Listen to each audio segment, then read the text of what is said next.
Carving. The simplest level of sealing jutsu is kind of like carving. Yeah, it doesn't really seal anything. It's more about leaving a mark. But since the official Databook lists it as a sealing jutsu, I'm including it here. This technique lets the user focus chakra into their finger, heating it up enough to carve or write symbols directly onto a surface. You can inscribe anything you want, but it needs very precise chakra control to avoid messing it up. If you use it on living skin, it causes a bit of pain and leaves a permanent scar, which means the mark stays on the target for life. That makes it a quiet but long-lasting way to seal or tag something. Even though it's simple, the finger carving seal is a core skill in sealing jutsu. To use it properly, you need to be super careful and in control, or you could cause damage you didn't mean to. Basic object sealing. This is the ultimate art of being ready. It might not look flashy like some of those big destructive jutsu, but sealing objects is all about preparation. And honestly, that's where real power often hides. The enclosing technique lets you seal almost anything, items, creatures, even complex jutsu, into things like paper scrolls, tags, or any surface, really. You know those explosive tags? It's literally just sealing a mini explosion into a piece of paper. Crazy, right? Remember Kisame Hoshigaki? That dude once sealed an entire water prison with giant sharks inside into a scroll. If someone opened it without knowing, boom, instant trap, instant regret. That's the danger of something quiet and hidden. A warning, never underestimate someone who's prepared. Or take Tenten, for example. She didn't get much screen time, but she was absolutely a sealing beast. She could store tons of weapons and scrolls and summon them instantly. She literally spammed weapons non-stop. Her whole fighting style was about weapons, but like, no one's walking around with 100 swords on their back, right? Tenten kept it all sealed, ready to go. Even Sasori pulled out 100 puppets from his scrolls. And the god of shinobi carried a huge scroll full of weapons. So yeah, sealing stuff, low-key busted. In short, this level won't destroy your enemy directly, but it's strategically powerful. It shows that strength isn't just about brute force, it's about controlling space, time, and the fight itself. It's the first step toward having a sharp tactical mind. You might be alone, but you're always ready. And that's terrifying. If you've made it this far, congratulations. You've just survived a deep dive into the most cursed jutsu and forbidden science experiments in the Naruto universe. If you enjoyed this breakdown and want more insane, overpowered, or downright disturbing jutsu explained in full detail, don't forget to like this video. It really helps push our content further into the Shinobi algorithm. We're on our way to hitting 25,000 subscribers, and your support means the world to us. Every click brings us closer to building the strongest Shinobi community out there. Now, chakra manipulation sealing. Now we're stepping into an even higher level. Chakra absorption and manipulation seals. This is where the truly powerful shinobi set themselves apart from the rest.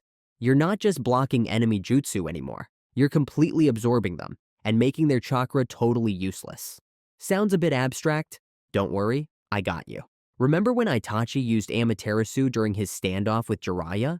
Those black flames are supposed to burn anything for a whole week, unless Itachi turns them off himself. So how did Jiraiya deal with it?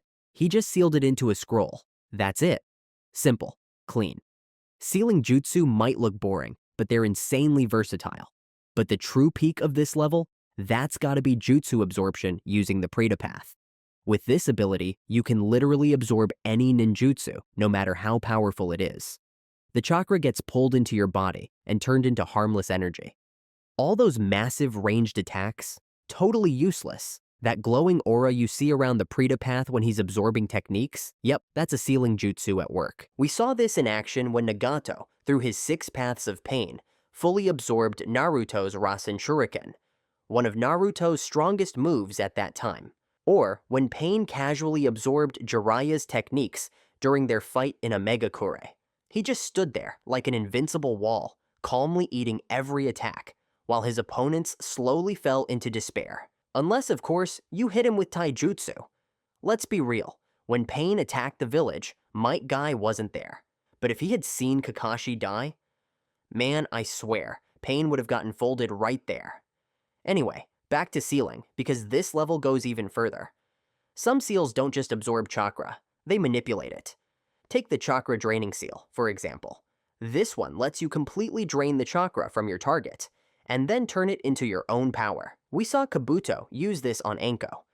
But this wasn't a normal chakra drain.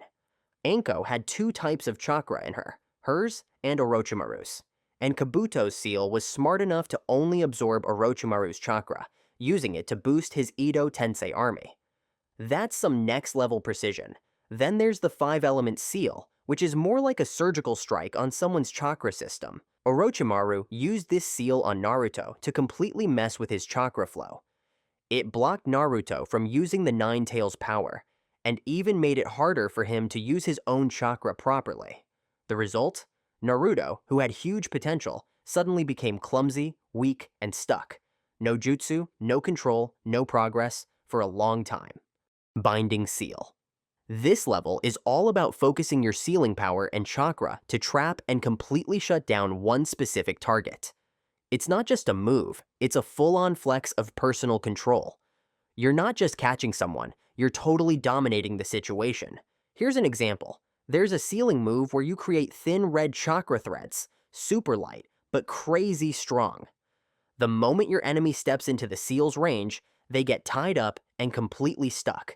They don't even see it coming. It's like an invisible trap snapping shut. They can't fight back, they can't run, just pure control.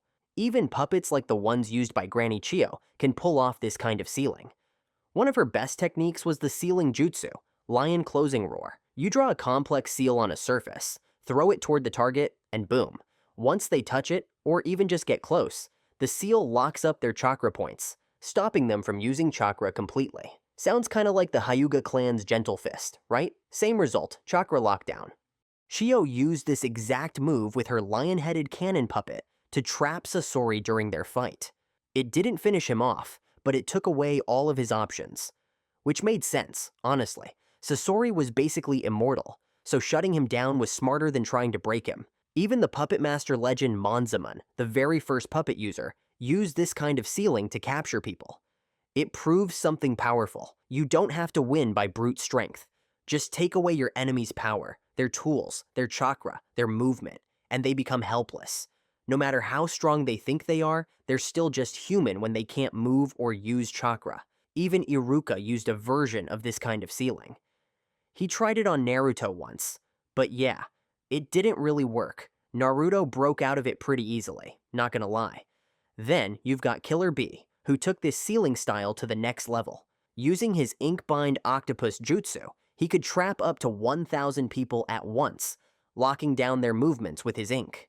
Doesn't matter how many enemies there are. Once B decides to lock them down, they're not going anywhere. This type of sealing isn't about flashy explosions or deadly damage. It's about total control in a small area, turning you into the ultimate predator, while your enemies stand there, completely powerless. Suppression Sealing. This level is where sealing jutsu stops being just physical, and starts getting really scary. We're no longer talking about ropes, chains, or scrolls. Now, you're fighting something way deeper, the darkness inside a person. This kind of sealing is about holding back curses, controlling inner power, and silencing the monsters within someone's soul. Yeah, it sounds super intense, and it totally is. Here's a clear example. Back during the Chunin exams, Kakashi used a suppression seal on Sasuke's cursed seal of heaven. He drew a complex seal using blood, how metal is that? And placed it on Sasuke to keep the curse mark under control. This kind of sealing is meant to hold down dangerous cursed powers or evil forces growing inside someone. But here's the catch. It only works if the person being sealed has a strong enough will. If they give in to the darkness, the seal can totally fail. Then there's the Cursed Tongue Eradication Seal, which is just wild. Danzo used this cruel jutsu to completely control his Root members. If anyone from Root tried to spill secrets about their missions, or Danzo himself, boom, the seal would activate. Instant paralysis. Total silence. Sai experienced this firsthand. He literally couldn't talk and could barely move. It's like a verbal landmine sitting in your throat, ready to go off the second you break the rules. These suppression seals aren't flashy. They're not about explosions or giant beasts. but they're deeply dangerous because they attack the mind, the soul, and the willpower of a person. Tailed Beast Binding Seals. Now, it's about locking down a force of nature. At this level, we're no longer dealing with normal shinobi. These are sealing techniques made to restrain the most destructive forces in the world. Imagine standing face to face with a giant living mass of raw chakra, a creature strong enough to destroy a village with one strike. Most people wouldn't survive. But sealing masters, they don't run. They face the beast and seal it away. The adamantine sealing chains from the Uzumaki clan are a perfect example of this power. These chains are made of super dense chakra, almost impossible to break. Kushina used them to hold down Kurama on the day Naruto was born. She didn't just protect the village, she sealed away a living apocalypse. And she did it while bleeding out, right after giving birth, with the tailed beast ripped from her. That's the kind of strength these seals represent. Even more terrifying were the demonic statue chains. Obito used them during the Fourth Great Ninja War to control multiple tailed beasts and their Jinchuriki at the same time. He was commanding living weapons of mass destruction with nothing but sealing chains. Madara pushed it even further. He used those same chains to drag all 9-tailed beasts into the Gedo statue, like they were just wild animals he was taming. And not all sealing jutsu look like traditional seals. Those giant torii gates inside Naruto's mind? Those were sealing structures too. They held Kurama in place and kept his power under control. Even Hashirama, the god of shinobi, once summoned dozens of torii gates to pin down the Ten Tails, and later hundreds more to suppress Madara himself. This level is where legends are made, where a single shinobi stands against the rage of nature itself and wins. Summoning Disruption Sealing. Everyone knows sealing jutsu is about locking something away, right? But what if you did the opposite? What if instead of sealing, you released something? Yep, that's totally possible, and it's already been done multiple times in the story. One example is the contract seal. This technique lets you break the connection between a summoner and the creature they summoned. It instantly frees the creature from the summoner's control. Remember when Minato used it to cut off Kurama from Tobi's Sharingan? He didn't just save the village, he stole the enemy's trump card and flipped the entire fight. Hashirama also used a similar move once, releasing Kurama from Madara's control and even calming it down. And it doesn't stop there.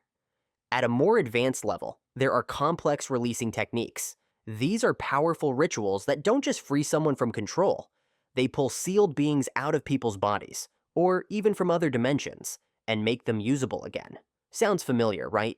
Sasuke used the evil releasing method to pull Orochimaru out of the cursed seal on Anko's neck. Even more extreme, Orochimaru literally cut open the belly of the Reaper to bring back the past Hokage who had been sealed away. That was insane, dark, and ridiculously powerful.